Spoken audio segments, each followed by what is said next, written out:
All right, welcome to Pursuit of Balance with your host Corey, where we go over everything holistic health and fitness, from movement and exercise to nutrition to sleep to stress management to community environment and most importantly your mindset. So today we're going to jump into the last dimension, or the second to last dimension of community and environment, and something that I feel like I don't talk enough about this, even though it's such an important, vital piece to everything that we talk about when it comes to health and fitness and happiness and stress reduction and all these things that we talk about on the show, obviously. You know, from the top, like when you think about movement and exercise and nutrition, is always like this is where we all start, and then we tend to work down a little bit deeper into some of the recovery protocols, talking about stress management and sleep. But at the bottom, which is kind of what all our inside joke here is kind of the therapy level of things, is looking at kind of the mindset and then the community and environment. The community and environment is all the external things around you. The mindset is everything internally happening with the conversation with yourself, right? And the reason why I put mindset number one is we all know people that have come from bad communities and environment and still come out very successful in a lot of areas of life, right? In success, obviously, I'm not just talking strictly just a financial thing or being lean or whatever it might be. Success is very different for everybody, right? So, I wanted to jump down into the conversation of community environment, obviously crossing both of those bridges of both of them, because even though they're in the same dimension, they still are very different. But they influence us the exact same way. So just to open up the conversation from an environment standpoint, where today's idea for the conversation of the podcast today was kind of sourced from was the fact that I was on a vacation last weekend in Mount Shasta, and it was just like an immediate change in just like my mood and my stress level and just like where I was at mentally, just being kind of in nature and being kind of in these very open spaces and being next to bodies of water, not being on a computer, not being at work, not being in this kind of crazy city life that we live here in the Bay Area, right? And it just kind of just always, it's a good reminder for me every time I'm on these vacations, just of like how important it is for us to have this outside time or have structured nature time. Because I think we just like, it's very easy for people to live in the city to kind of get ourselves separated from that. And we just kind of get stuck in the normal rat race and normal routine that we live in. And I think for me, when I look at like the application for it is always because a lot of us know conceptually like why it's important, right? Because a lot of people just feel the difference like immediately, right? And for me, it's like I'm more of a beach boy myself. So like I try to go to Santa Cruz weekly, if not once every other week. And every single time I'm there, it's the exact same response. It's just like an immediate like stress reduction. It's just immediate like, man, life's good. You know, it's like, it's just such like an easy, good feeling, just this joyful feeling of bliss, right? And I think, not to say you can't get that in the city life or you can't get that, but I don't think that spending your time indoors all the time, spending all your time behind a screen, spending your time, you know, inside of the city limits all the time, I just don't think ideally for long-term success with health, like it's going to be ideal, right? It's not going to be something that runs parallel with what we genetically have come from, right? So learning how to integrate more of these things is such a big, vital piece. And it's actually not that hard, especially for people that are listening to this in California. You know, I know there's obviously going to be certain limitations, but at the end of the day, there's always some type of environment and nature around us, right? Sometimes it might be a little bit harder to get to some of these areas. But at the end of the day, it's not hard just to even separate being indoors versus outdoors and the incredible change that has on us, right? So, you know, one of the things that I always try to tell you guys and tell clients and, you know, remind myself or remind friends and family is a great way to structure it daily for yourself is just by literally taking a 10-minute walk after every meal, right? And ideally even having maybe a walk first thing in the morning. That's going to help with circadian rhythm. That's going to help with your sleep. Just waking up and getting outside and having your eyes in direct sunlight. Even if it's cloudy, you're still getting the same response, right? Because that visual cortex coming in with that light, it automatically sets the internal clock. But these are like, you know, all the other benefits outside of it, these are just great ways to get you back outside, right? In the last like 2-3 weeks, I've been in a really good habit of almost, I would say probably about 5 times a week, taking Kona to the park behind the street from us where we live. And I realized just like, you know, not only is it really good for Kona and her to walk and run around and get outside as well, but also for me, it's like I just feel so much better when I'm out there, right? You know, I'll walk out there and I'll take my shoes off and I'll play with her a little bit and I'll throw the ball for her. I'll even run sprints with her sometimes. And sometimes I just sit there and I just stare off in space and I realize just like how how much it fills my cup just doing that little piece, right? Like having that 10 minutes in the morning before I start my day or before I go to work or, doing before or after reading for me, whatever it is. And this is something that every single person listening to this can do. It's not hard. It's like go walk in the morning or go take a walk after breakfast or lunch or dinner, because you have to remember the modern day human and 90+% of the demographic that I work with are people that literally spend all of their day behind a screen and indoors, right? And that is just a recipe for disaster when it comes to your stress, when it comes to your health, when it comes to your sleep, when it comes to your body, when it comes to the way you look, when it comes to the way you feel. So this is like an easy daily thing that we can prescribe for everybody. And there's so many list of benefits that we can get from this just by saying, cool, I'm going to take a 10-minute walk every time I have a meal, right? That's 30 minutes a day, 40 minutes a day, 20 minutes a day, depending on your meal frequency, obviously. And maybe even one, if you can, doing one first thing in the morning or watching the sunset as well. These are great things for your sleep, and it's a great way to get outside. And then the second thing that I would add to that is, trying to get you guys to prescribe a little bit more time in nature in kind of a longer format, right? So maybe going on a hike once a week with some friends or some family or roommates or obviously by yourself or a dog, whatever it might be. Going to the beach, going to the lake, going to the river, doing these things that get you in nature. And it's one of those things that, like, it doesn't really take much convincing or much science to back this up for most people to convince them, because, like, once you go out there, you'll understand 100% about what I'm talking about. It's immediate in the change of how you feel, right? It's immediate. So we want to do this more often as much as we can. And a lot of us now living more in a city, you're going to see that you kind of get used to this, not necessarily saying that we've become complacent, but we get used to operating at a certain level, right? So getting more time in nature, you're going to start to feel the benefit, and then you're going to go, wow, okay, this is actually something I do need more of, right? And the best way to actually do it is just by consistently having it in the routine. So this way, just like anything else in life, you're building that habit, right? So that would be a big environment piece, right? But for me, another thing that I noticed, and even on this vacation, one of the things, especially in the last 2.5 years during the pandemic, that I've done a really good job personally of doing is I've kind of removed myself from a media perspective of, not following certain people, not listening to certain channels, even certain music I've kind of like fallen off a little bit, because I just see like how much of an impact on my mood. And I think because I've done so many things to kind of really change the routine, because I really want to just treasure how I feel and how I operate and really what's the most effective, efficient way for me to live my life. And all those little other things that are inputs around us, they silently can be like detrimental to health once again, right? Like we don't think that like, well, the people that I follow, how would that really affect my mood? Or the music that I listen to, how would that affect my mood? The news or whatever, the TV shows that you're watching, right?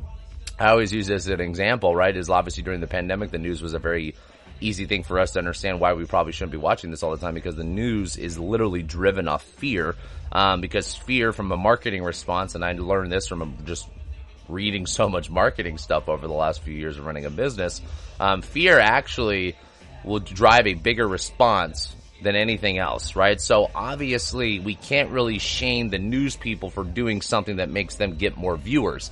It's unfortunately what we would deem as still wrong, but at the end of the day, for a business perspective, it's like that's what they're doing to try to get as many viewers as possible. But then also I use this example with my girlfriend too. Like, she grew up watching a lot of crime shows and things like that, and still watches kind of crime shows.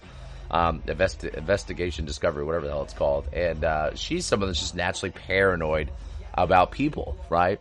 And no shame on her. I mean, it's not necessarily her fault, maybe, but that's an environmental cue, right? And you think about these things, they play, especially in our really early ages of life as children. And, anybody that's a parent listening to this, I hope you can really pay attention to a lot of the environment and the community that you set your children up for.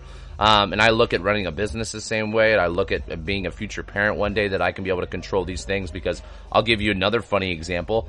Watching scary movies, there was always these things where if anybody would get their neck cut, or they would slit their throat in the movie, like a scary movie or something like that. Now I have this weird phobia, and I've had this since I've been like a very, very young kid, where I don't like people touching my throat, even shaving for me. Like, I literally just shaved this morning on my neck, and it's like, that's like a weird response for me. These are like things that we don't naturally think about. These are environmental and community cues that are driving how you feel, and they're driving how your personality is going to be, and they're developing you. And obviously as a kid, it's even more impactful, but for an adult, it's the exact same thing, right? Like, if I'm listening to reggae or Bob Marley at home, or, you know, something that's just more like loving and laid back and a little bit more carefree, versus when I listen to something more like Bay Area or the 90s hip hop music, and it's about, you know, all the other shit that they talk about, my mood immediately changes, right? I go from just being like, nah, it's all about money and this lifestyle that we live, and then I listen to reggae and I'm like, nah, it's like, it's okay, I'm chill, there's no rush, like easy living, those kind of things. And it's just things that I think we need to be able to take more time in our life to really come back and take a step back a little bit and really just reevaluate everything around you, right? Like, it is how, if you feel good, don't get me wrong, you don't really need to change much, but if you don't feel good, and if you're not really where you want to be mentally, those are kind of opportunities for you to kind of look at every little area of your life. Like, what kind of TV are you watching? What kind of movies are you watching? What kind of shows are you watching, right? What kind of social media platforms are you on? What kind of people are you following? What kind of music? All those things, right? Social media platforms, we see this, literally they just came out with an article on this like a couple months ago about how, you know, young kids and young girls more especially, that they were dealing with all these kind of body awareness problems and, you know, body dysmorphia things. And the reason why is because they were following so many things on social media platforms where all these people just showcase the highlights, right? And the one thing about social media that I think we all need to remember is it's designed to show highlights because that's what gets more traction. And one thing that I try to personally do on social media is try to showcase a little bit more of everything, not just the good, right? Like, so for me as a fitness person, most people would hide, like, okay, I drink a lot. I drink every day. I have a glass of red wine, or I had margaritas last night. And for me, that would be what we would deem as a fault in the fitness industry. Or not the ideal health perspective of what we're looking at, but trying to showcase as much of that as we can. But the one thing we need to remember is the way these platforms are driven, and from a business perspective, we want to do things that actually get the platform to grow our channel. You got to remember, though, like, that's just how the other side, so I can empathize with both sides. I'm not saying there's necessarily wrong or right, but I always trip out when there's so many people that follow hundreds, and some of the people even follow thousands of people. And I'm like, do you legit have 1,000 friends? Like, are all these people worth following for you? You know, I made a personal change, and I've said this a few times on my platform, my channel, is like, I follow less than 100 people now, but like, I only want to follow people that make me better. So I follow people that I would invite to my wedding, like who would be in my groom squad, my family, the people I work with, because obviously I drive a lot of business on my work, you know, profile, social media wise. And then anybody that's a coach or a professional or an expert in the space of something that I want to learn. So fitness, nutrition, business, marketing, investing, whatever it might be, like, those are areas personally that I want to learn more on. And I love following people that are experts in the space. That's all I follow. Everyone else, not to really shame you, or if you're someone that's obviously listening to this and I don't follow you and maybe come to the gym or whatever, it's like, it's no harm, no foul, but like, I personally look at relationships in real life are more vital to me than they are following you on your channel and hearing your every waking thought, right? Because I think a lot of people at social media, it's more like, look at me versus learn from me. And I think it's really just important to make sure that you're setting that environment up, right? So when you look at these things, as the kind of the environmental cues around you, pay attention to the music you listen to, pay attention to the TV, the channels that you watch, the type of shows that you watch, the movies, obviously kind of falling into that, media and social media even more so than ever. You know, like, what type of platforms are you on? How much time are you spending on them? Who are you following? These people that you do follow, how do you feel from them? If you are feeling happy and you're feeling empowered, there's going to be a very big difference than someone that's making you feel jealous or making you feel like you're not worthy or making you feel like you're not the right place in life. Because if all you do is follow these so-called rich, very successful, lean, healthy people that have all the things in life that maybe you're chasing, doesn't mean it's real. That just means what they're showcasing on their channel. Those are all things that will affect you in the long term, and it's just little things. It's like unfollowing certain people, maybe watching a little less media, right? Or maybe directing when you are watching, what are you watching, right? Like on TV, I'll give you a prime example. If I watch a scary movie at night, This is a personal thing. Like, I just naturally have a little bit more anxiety going to bed because I'm like, shit, is this shit real? Like, or if I'm watching a stand-up comedy or ridiculousness just to kill time or whatever, I'm in just a very different mood. And I'm not saying that you can never watch, like, scary movies, or you should never listen to hardcore rap or rock, or, things that maybe talk about different things. That is not the point of this conversation. My point of this conversation is just like, make sure you manage those things and just create a little bit more awareness around those spaces for yourself, because they just make a huge difference, right? And then the last part, which I want to talk about, is obviously people, right? And at the end of the day, this doesn't sound like rocket science to people, but I think this is the hardest section for people to actually make change in. Change, getting outside a little bit more. It's not hard. Doesn't take a lot of convincing. I think changing maybe the stimulus of things that you take in from music and television and media, everything that we're just finished talking about there in section 2. I would say that probably be the second easiest, and this is why I kind of did them in order. The last part for me is really looking at, the people you spend time with. So like your roommates, who do you live with, your partner, whatever it might be. 8 hours a day on the weekdays, so obviously a third of the day is spent with, I guess people are starting to go back to the office, but whatever, coworkers, the friends that you spend time with on your personal time, on your time off, obviously family, things like that. If you're around people that are like depressed or angry or always complaining about the world, like I'll just use personal example because it's easier for me to speak from this.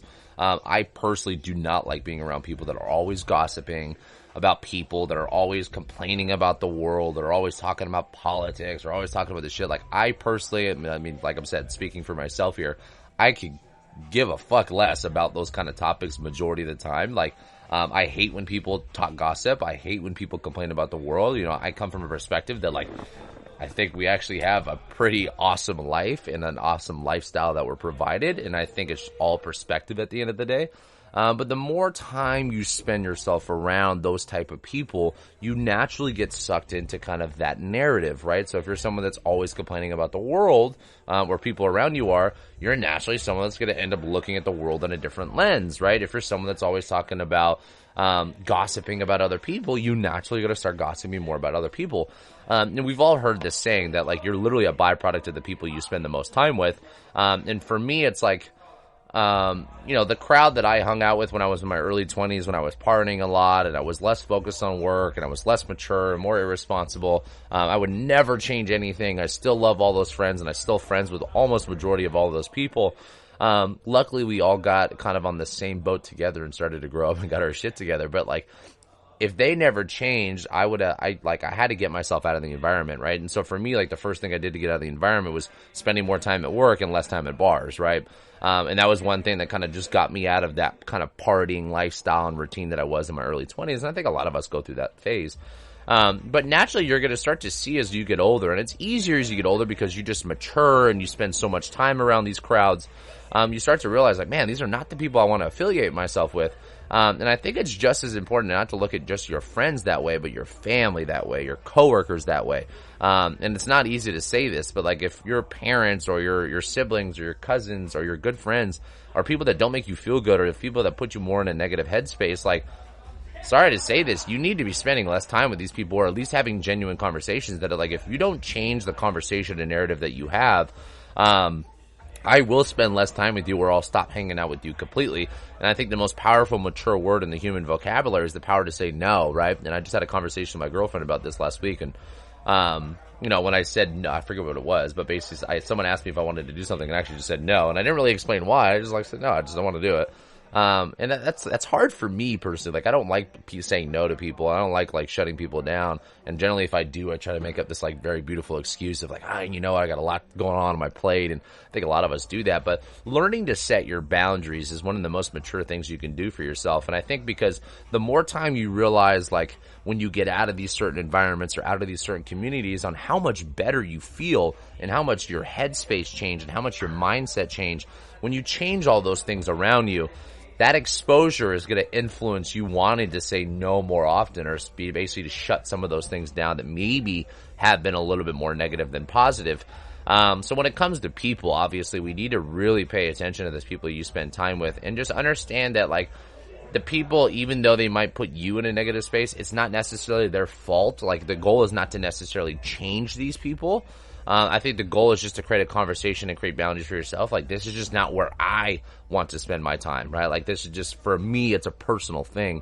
And learning how to do that takes practice, and it's definitely not easy when it comes to people, because you literally are shutting people down, and you're shutting people off. And I still am not even close to perfect on this, because I naturally be like, slow to text back or make up a little lightweight excuse or like a white lie. But it's like, hey, if I don't want to do it, like, something me and my girlfriend have gotten really, really good at is, like, she's learned my boundaries, really, really well.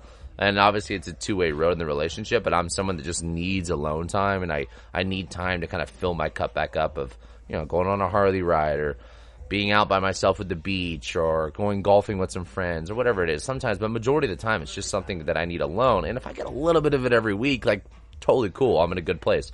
And if I don't get it and I have a weekend book, because I generally like to work during the week because I enjoy what I do, and I don't really like, I have my own kind of routine going on during the week, and the weekend, it's something for me and my girlfriend or friends to kind of figure out.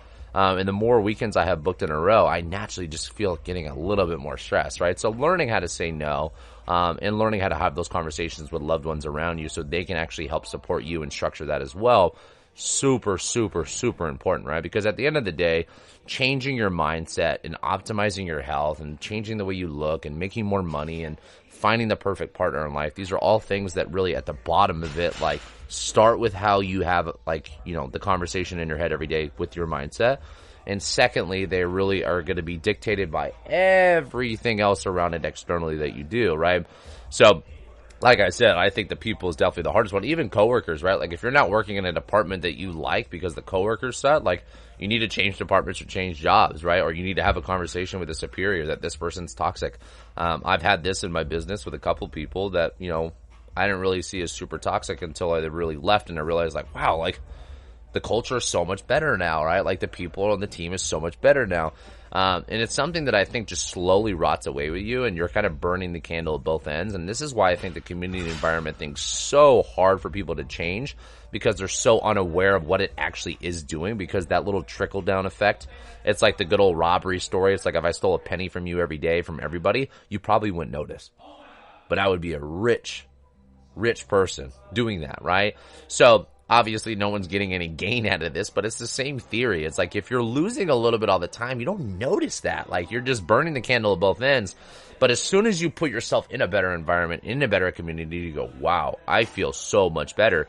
Then it's your job and your duty to create that awareness and spend that time with yourself to really reevaluate those things. And I think, and I've said this on goal setting podcasts before, I think it's important when you're doing these goal setting opportunities and you're taking this downtime to really kind of reevaluate where you're at, where you want to go, and how do you get there, that you have that conversation with yourself, right? Of, am I in the right environment? Am I in the right job? Am I in the right crowd of people?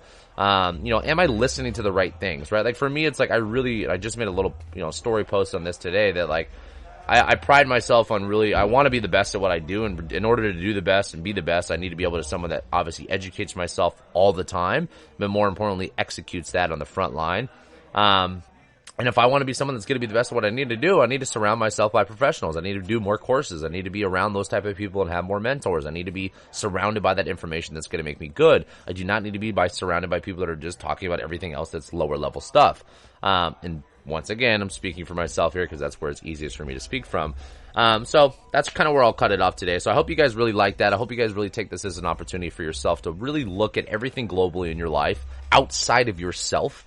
Because in order to change your mindset, yes, you can change your mindset without changing the community environment. I'm just going to tell you right now, it is a fuck ton harder by yourself, right? It is much better to put a support system and put yourself in the right crowd, in the right environment, in the community, just like we've talked about a million times today, because that makes the whole process so much easier for you to do, right? All right, guys. Well, as always, I hope you like this episode. If you think this is something that somebody can benefit around you, share this episode with somebody, leave a review, and I'll talk to you guys next Friday. See you later.